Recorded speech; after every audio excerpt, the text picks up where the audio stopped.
जय हिंद दोस्तों, आपका स्वागत है आपके अपने चैनल टारगेट विद जॉय में। और मैं आज आपको पढ़ाऊंगा हिंदी और हिंदी में वर्णमाला। वर्णों के उच्चारण स्थान और उनका वर्गीकरण। तो चलिए शुरू करते हैं। वर्णमाला का पहला अध्याय। भाषा संस्कृत के भाष शब्द से बनता है, ठीक है ना। भाष का अर्थ होता है बोलना, यानी किसी चीज़ को मुंह से हमने कुछ भी बोला वो भाष के अंतर्गत आता है, ठीक है। अब जैसे भाषा की सार्थक इकाई को वाक्य कहते हैं, तो मैं ज़रा नीचे की तरफ से चलता हूँ। जैसे वर्ण क्या होता है, वर्ण और ध्वनि हमारे मुंह से बोले गए जो भी चीज़ें होती हैं उनको वर्ण कहते हैं या उनको ध्वनि कहते हैं। इंग्लिश में बोलें तो लेटर। अगर उसको लिखित फॉर्म में हो तो उसको कहेंगे लेटर। क्या कहेंगे उसको? लेटर कहेंगे। जैसे देखिए मैं आपको बताता हूँ। जैसे कि मैंने मुंह से बोला अ, क्या बोला? अ, और उसको मैंने लिख दिया।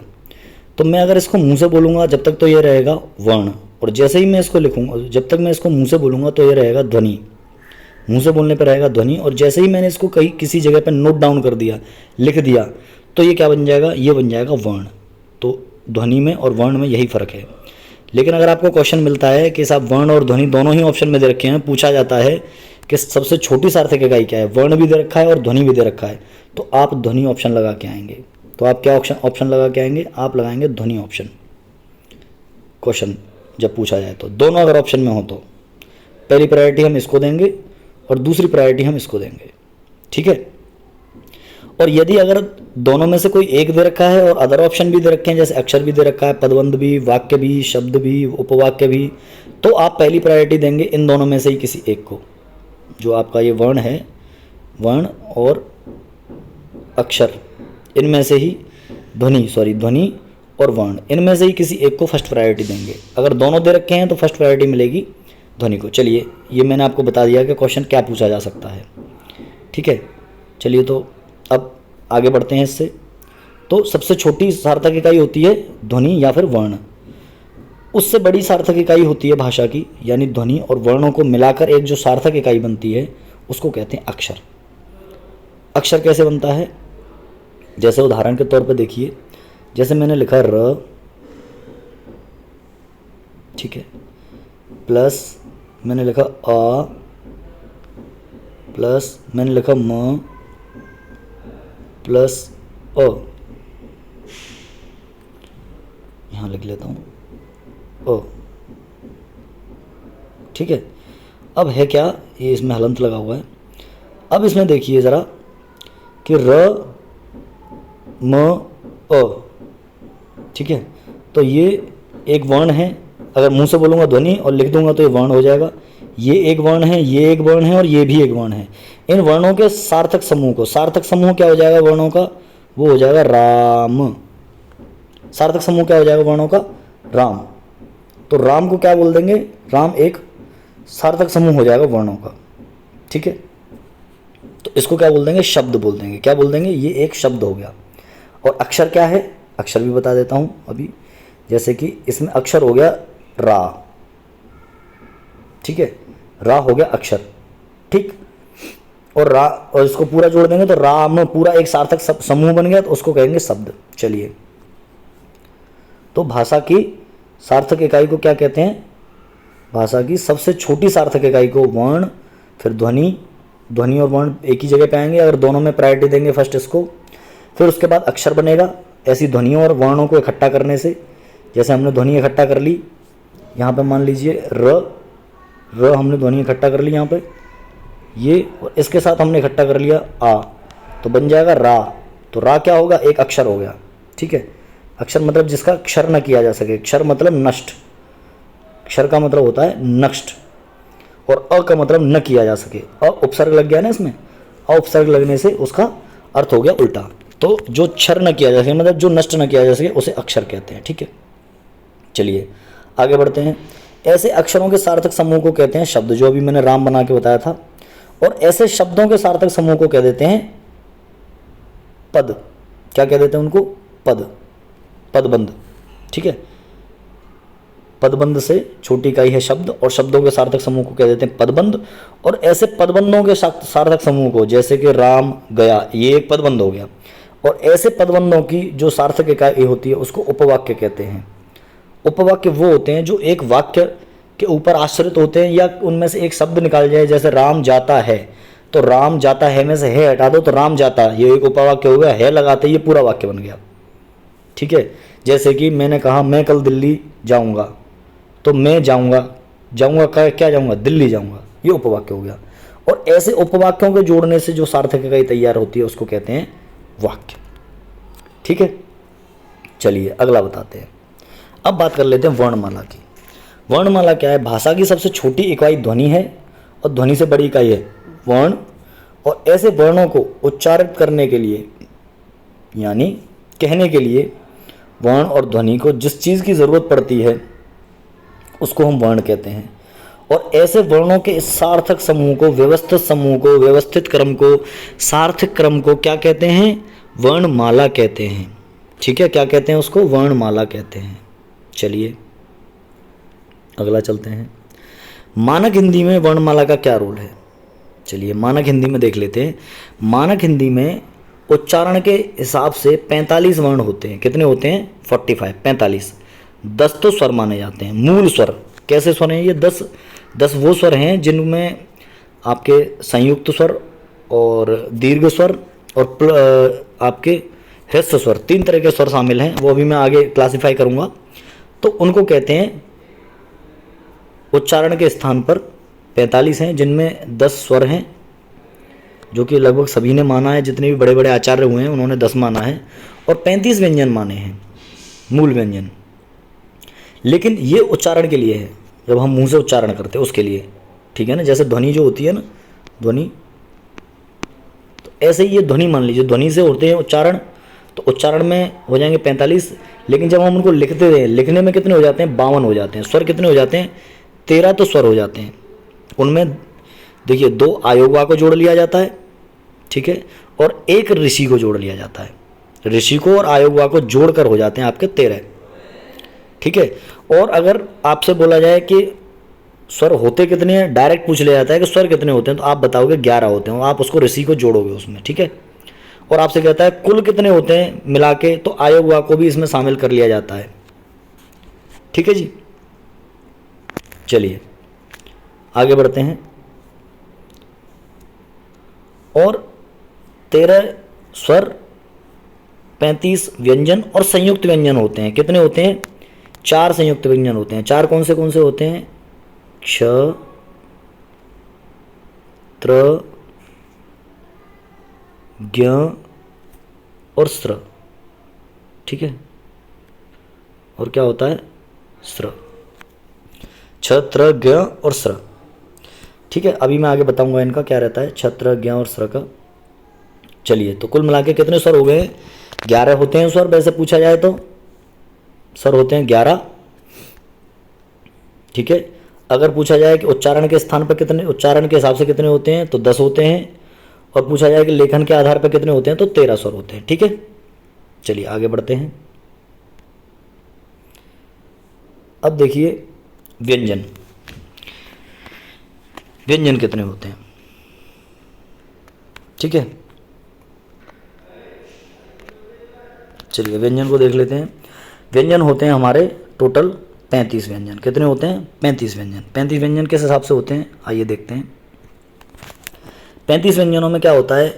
क वर्ग, च, ट, त, प, कचट तक, ये तो होते हैं हमारे ऊष्म व्यंजन। ठीक है ना, सॉरी स्पर्श व्यंजन, ये तो होते हैं स्पर्श।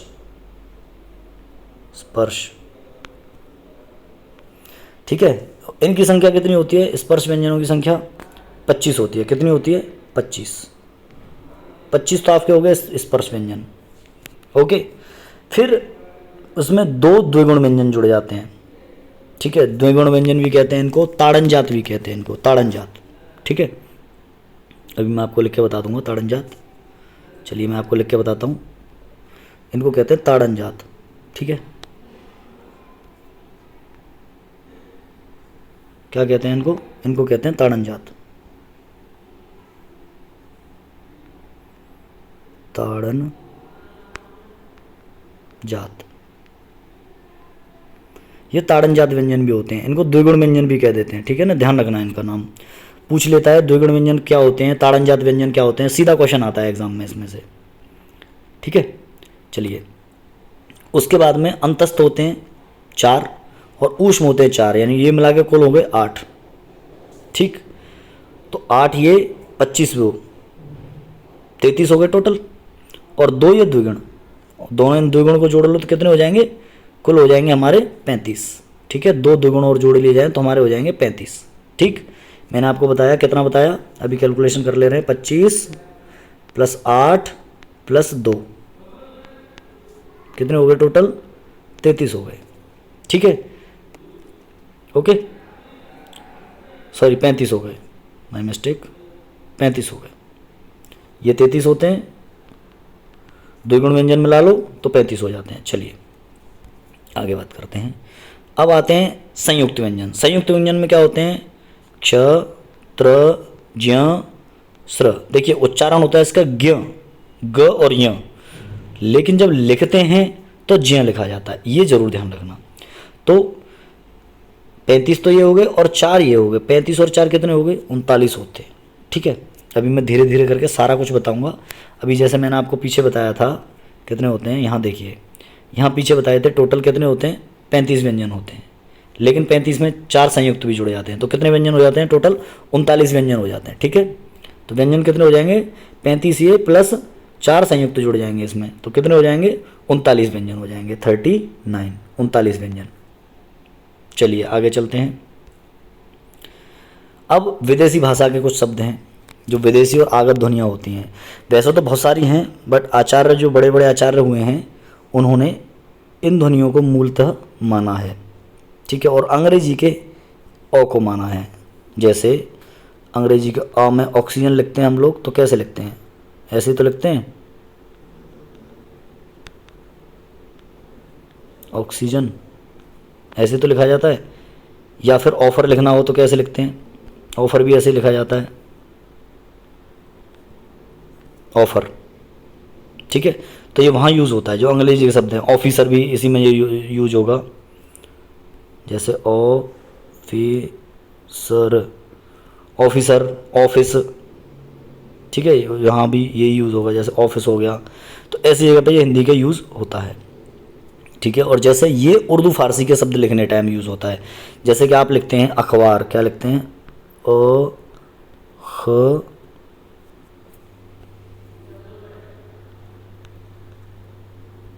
बार। ठीक है, अखबार में यहाँ नुक्ता आता है। ठीक है, ध्यान रखिए, ख के नीचे नुक्ता आएगा, तो ये नुक्ते वाले होते हैं। अखबार, अखरोट, ख मतलब कुछ इस तरीके करके उच्चारण होता है इनका। ठीक है, चलिए अब वर्णों की जो गणना की जाती है उसका क्या होता है कि वर्णों की गणना 2 आधार पर की जाती है, एक तो उच्चारण के आधार पर और दूसरा लेखन के आधार पर। ठीक है, लेकिन उच्चारण के स्थान पर की गई गणना को ज़्यादा उपयुक्त माना जाता है। जो उच्चारण के स्थान पर की जाती है उसको ज़्यादा उपयुक्त माना जाता है। ठीक है, चलिए आगे बढ़ते हैं। अब कुछ और चीज़ें पढ़ते हैं, जैसे कि देखिए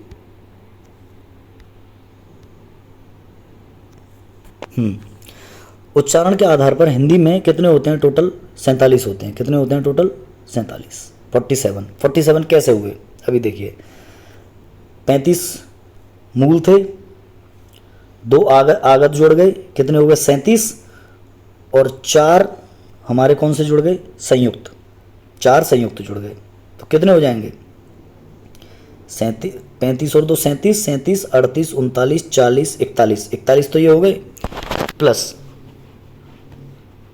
41 ये हो गए, और 10 ये हो गए, 51, 10 स्वर ये हो गए 51, और 1 हो गया ऋषि 52, तो ऐसे करके 52 स्वर हो जाते।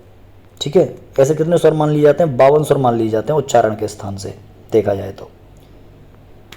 लेकिन यहाँ पे मैं आपको बिल्कुल बारीकी से बताऊंगा नंबर बाई नंबर, थोड़ा सा कंफ्यूज मत होना, यहाँ बड़ा कंफ्यूजिंग होता है ये। जैसे 47 होते हैं किसके आधार पर, लेखन के आधार पर होते हैं 47। ठीक है, और 10 इसमें स्वर माने जाते हैं और 37 इसमें व्यंजन माने जाते हैं। हिंदी के मूल माने जाते हैं 35, और 2 यहाँ पे आगतों को मानते हैं, ज और फ को। जो आचार्य किशोरी वाजपेयी जो हैं, जो आचार्य किशोरी वाजपेयी, उन्होंने इनको ज और फ को माना है। और ये संयुक्त व्यंजन में आते हैं, इनको जो है संयुक्त व्यंजन में गणना की जाती है, एकल व्यंजन के अंदर इनकी गणना नहीं की जाती है। लेकिन वहीं अगर लेखन की बात कर ली जाए तो लेखन के आधार पर कितने हो जाते हैं, ये 55 हो जाते हैं, ठीक है ना। लेखन मतलब मुद्रण में। अब 55 कैसे हो जाते हैं, देखिए 13 तो स्वर हो जाते हैं, 13 स्वर और 35 ये व्यंजन और 4 संयुक्त व्यंजन। ऐसे जोड़ेंगे इनको, 13 + 35 + 4 ये + 2 द्विगुण + 2 आगत, जोड़ लीजिए। 30, 40 और 8 48, 48 और 8 56, ऐसे करके ये 55 होते हैं। अब 55 में कौन सा हट जाता है, इसमें हटता है एक व्यंजन और होता है, जो ऋषि होती है वो टिप्पण में नहीं आ पाती है कभी कभी, तो मतलब ये 13 ही है टोटल, ठीक है। चलिए आगे चलते हैं। स्वर, अब हम स्वर पढ़ेंगे। स्वर में देखिए, स्वरों की संख्या जो उच्चारण के स्थान से मानी जाती है वो मानी जाती है उच्चारण के हिसाब से केवल 10। छोटा आ, बड़ा आ, छोटी ई, बड़ी ई, छोटा ऊ, बड़ा ऊ, छोटी ए, बड़ी ए, छोटा ओ, बड़ा ओ, ठीक है। और जब इनको हम परंपरागत तरीके से देखते हैं तो ये 13 मानी जाती है। कितनी मानी जाती है, 13, ठीक है। 13 में क्या आयोगवाह भी आ जाते हैं, शामिल हो जाते हैं। 11 तो वो और 2 आयोगवाह, ठीक है ना। 11 स्वर + 2 आयोगवाह, तो 11 + 2 करके 13 माना जाता है ऐसे, ठीक है। चलिए अब स्वरों का वर्गीकरण। स्वरों का वर्गीकरण कैसे होता है, ये मात्रा के और उच्चारण के हिसाब से होता है। पहला वर्गीकरण जिसमें क्या होता है, ह्रस्व स्वर, ह्रस्व में छोटा आ, छोटी ई और छोटा ऊ। ह्रस्व स्वर को ही मूल स्वर भी कहते हैं। क्या कहते हैं इनको, मूल, ठीक है। ह्रस्व स्वर को ही मूल कहा जाता है। दीर्घ स्वर, दीर्घ में क्या आता है, बड़ा आ, बड़ी ई, बड़ा ऊ, बड़ा ओ, बड़ी ए, छोटी ए और अंग्रेजी वाला ओ। ये अंग्रेजी वाला भी इसी में आता है, ये वाला, ठीक, ये अंग्रेजी वाला भी इसी में आता है। नेक्स्ट प्लुप्त स्वर। प्लुप्त स्वर में आपने देखा होगा एक ऐसा डाडलिया टाइप का बना रहता है, डाडलिया बोलो या 5 का अंक बोलो, कुछ भी बोलो इसको, या ऋषि की मात्रा के टाइप का बोलिए, ये आता है। ये ज़्यादातर क्या होता है कि आपको जब आप रस छंद अलंकार पढ़ेंगे तो उसमें यति जो होती हैं, तो उसमें जो मात्रा काउंट करते हो आप, तो इसकी दीर्घ मात्रा होती है, ठीक है। जैसे दीर्घ स्वर से भी ज़्यादा समय लगता है इसके उच्चारण में। जैसे मैंने कहा हुर्र, आपने देखा होगा, अरे अरे अर चर पर जो होती हैं चीज़ें, कर, तो उसमें ऐसे किसी चीज़ को लंबा खींचते हैं जो शब्दों को, ठीक है ना। जैसे कि यहाँ पे लिखा हुआ है राम, ठीक है ना, रा को लंबा खींचा है। तो ये ज़्यादातर क्या होता है कविताओं में या चौपाइयों में, ठीक है ना, वहाँ पर यूज़ होता है। इसका जनरल हिंदी में कोई यूज़ नहीं है। बस इसका याद रखिए कि ये डलिया टाइप, डा डलिया या डा या 5 का अक्षर या फिर ऋषि की मात्रा टाइप का होता है। ये होता है, सही है। बस इसको अपने दिमाग में रखिए कि ये सिंबल इस तरीके का होता है, बस इसमें और कुछ नहीं है इसके अतिरिक्त। फिर स्वरों का विभाजन होता है जीव के आधार पर। कैसे, अग्रस्वर जो जीव के अगले हिस्से से बोले जाते हैं, जैसे छोटी ई, बड़ी ई, छोटी ए, बड़ी ए। क्योंकि छोटी ए, बड़ी ए इसलिए इसमें शामिल हैं क्योंकि होता क्या है कि ये जो है ई और अ, ठीक है ना, दोनों मिलके बनता है ए, ई ए, ये बन गई ए। तो इसीलिए ये ई की वजह से ही इसका उच्चारण सेम जगह से हो जाता है, ठीक है। चलिए मध्य स्वर, मध्य स्वर में आ आता है केवल छोटा। ये तो बहुत आसान है याद रखना, जिसका जीव के मध्य भाग से, जो आपका जीव का भाग होता है, जैसे मान लीजिए ये जीव है और जीव का जो बीच का भाग होता है, एकदम बीच का, ये वाला जो भाग होता है, इस भाग का होता है इसमें उच्चारण। देख पा रहे हैं आप, इस भाग से बोला जाता है जीव के, ठीक। फिर आते हैं पश्च। पश्च क्या होता है, जैसे कि जीभ बनी हुई है आपकी, ये मान लीजिए ये जीभ है और जीभ का जो ये भाग होता है, ये लास्ट वाला भाग, इस वाले भाग का हिसाब लगता है, जो अ, उ, ऊ, ओ, ओ। आपने देखा होगा जीभ थोड़ा सा यहाँ से फोल्ड होके, इधर से फोल्ड होके और यहाँ पे लोड आता है, और जैसे मध्य स्वर वाले में यहाँ पे, और अगर मैं ई बोलेंगे तो ये जगह पे लोड आएगा, तो उसी को बोलते हैं। ठीक है, आगे बढ़ते हैं। मुख द्वार क्या, यानी मुंह आपका किस तरीके से बन रहा है। जैसे विवृत है, ओपन टैप, तो आ ओपन हो गया। अर्ध विवृत है, थोड़ा सा और बंद हो गया, तो अ, ए, औ, औ। ठीक है, इस तरीके से आधा बंद होगा और आधा खुला होगा। ठीक है, अब ये विवृत का मतलब है खुला होना, विवृत मतलब खुला। ठीक है, और अर्धविवृत, अब अर्धविवृत का मतलब होता है आधा खुला, यानी खुला बटे दो, ऐसे मान सकते हैं। ठीक, लेकिन संवृत की बात क्या आती है, संवृत का मतलब होता है बंद, संवृत का मतलब होता है बंद। ठीक है, यानी संवृत जब होगा जब आपका मुंह बंद हो, अर्ध संवृत मतलब आधा बंद। ठीक है, और संवृत मतलब पूरा बंद। जैसे उच्चारण करके देख लेते हैं, ए, ओ, आधा बंद है, हम आधा बंद कर रहे हैं उसको। इसमें क्या था, हम आधा खोलने का प्रयास कर रहे थे, इसमें हम आधा खोलने का प्रयास कर रहे थे। ठीक है ना, अर्ध विवृत में, और अर्ध संवृत में हम आधा बंद रखने का प्रयास कर रहे हैं, ये डिफरेंस है इसमें। ठीक है, आगे बात कर लेते हैं विवृत, संवृत की, सॉरी, संवृत मतलब बंद, पूरा बंद।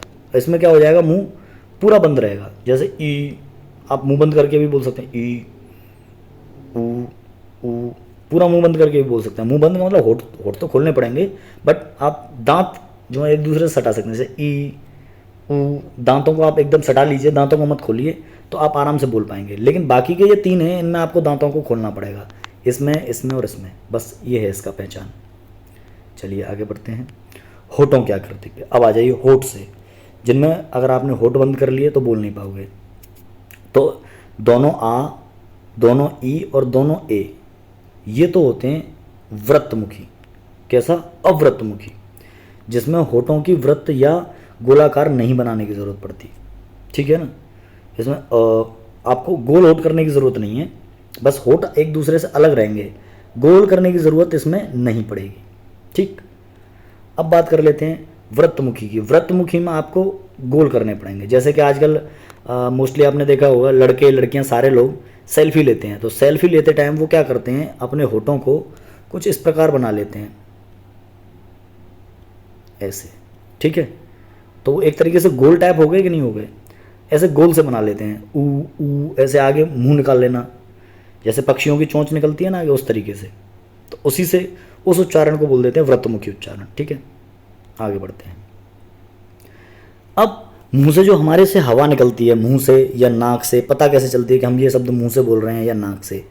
ठीक है ना, तो मुंह या हवा, यानी मुंह या नाक के बोलने से, यानी अनुनासिक जिसमें नाक का प्रयोग हो, निरानुनासिक जिसमें नाक का प्रयोग न हो, यानी सिर्फ मुंह का प्रयोग हो, जो केवल मुंह से बोला जाए।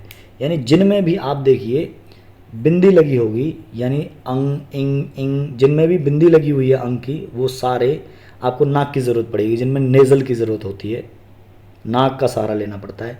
अगर आपने जो शूर्पणखा का नाम सुना होगा, शूर्पणखा जो रावण की बहन थी, उसकी नाक काट दी थी लक्ष्मण जी ने, सॉरी। तो वो क्या है कि अगर उससे आप ये अनुनासिक वर्णों का उच्चारण करवाते तो वो नहीं कर पाती, क्योंकि उसकी नाक कटी हुई थी। एक उदाहरण के तौर पर, ये किसी की भावनाओं को ठेस पहुंचाने के लिए नहीं है। ठीक है, नेक्स्ट, जिसमें ज़रूरत नहीं पड़ती है नाक की, आपको नाक का सहारा लेने की ज़रूरत नहीं है। ठीक है, एक्चुअल में ये जो अनुनासिक होते हैं इनको नाक से बोलने वाले बोलते हैं, और इनको बोलते हैं नक कटा, यानी जिसकी नाक कटी हो वो भी आसानी से बोल सकता है निरानुनासिक या मौखिक को। ठीक है, चलिए नेक्स्ट करते हैं।